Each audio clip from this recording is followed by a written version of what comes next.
Friends, in this video we are going to study the PCB, that is process control block. Okay, so what do you mean by process control block? So for each process the operating system is going to maintain the data structure.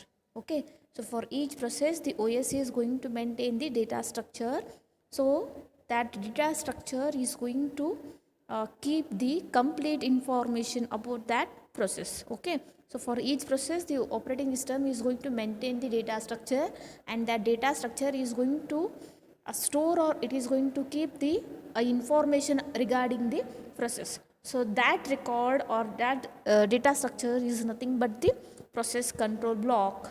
Okay, so how we can define here this PCB? So process control, as you can see on the screen, so PCB is a data structure that contains the information of the process related to it. Okay, so another name of this PCB, even you may call it as a task control block, or even a entry of the process table, or simply you can say a process table or task control block. All are same here.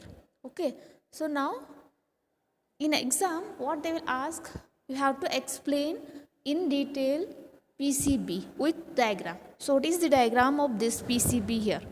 So this is the PCB diagram. So each one by one I am going to explain. So the first one is the process ID. So what do you mean by process ID? So process ID in computer system, there are various processes we are going to run simultaneously. So how you can identify which process is currently running? Okay, so in computer system there are various processes are going to run. So and each process is going to have the separate unique ID. Okay, as in our college each student is having the separate roll number, in a similar way each process is having the unique ID that is just for identification. Okay, so process ID, it is an identification number that uniquely identifies the process of computer system. So the second is process state. So we have studied the process states in a last video. So process state is nothing but the activities of process, or the current activities of the process. So which are the states of a process we have studied? There is a new is there, ready is there, running is there, waiting is there, and terminated. Okay, so up to from creation to the completion it goes to the various states, that is nothing but the process state.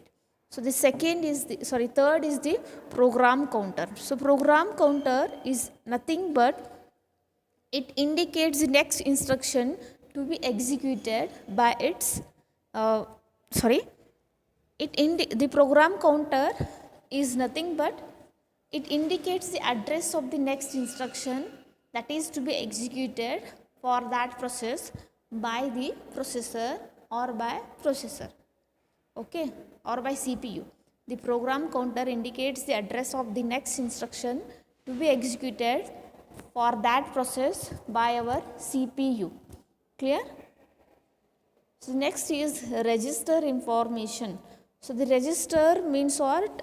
In computer we are having the various registers. So that information has to be stored in our PCB.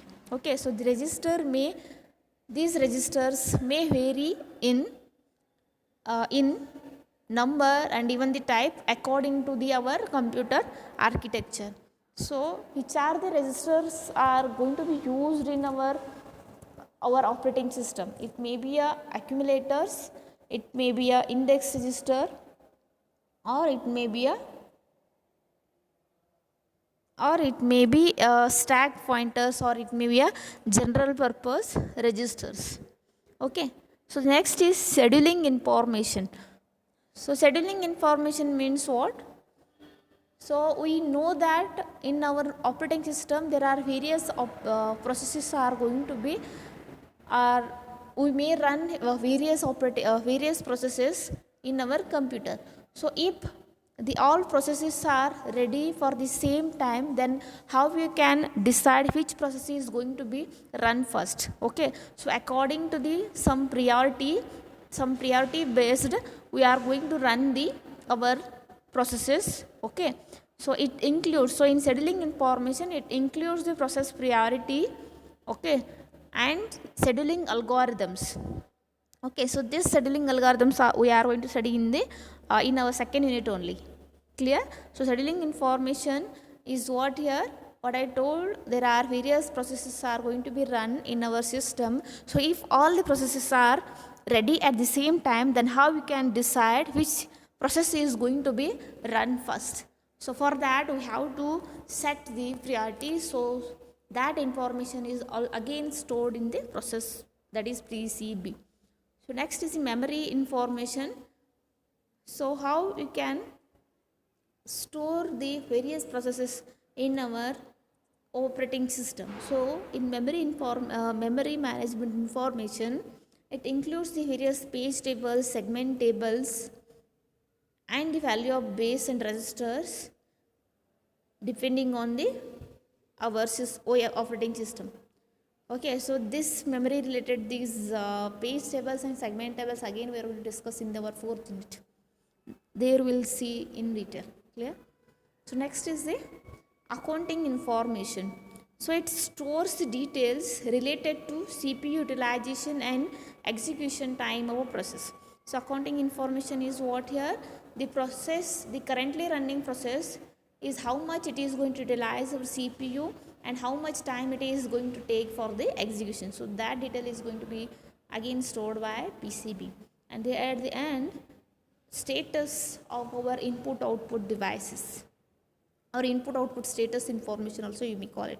So it includes the list of input output devices allocated for our processes and how many files we have opened for that process and so on.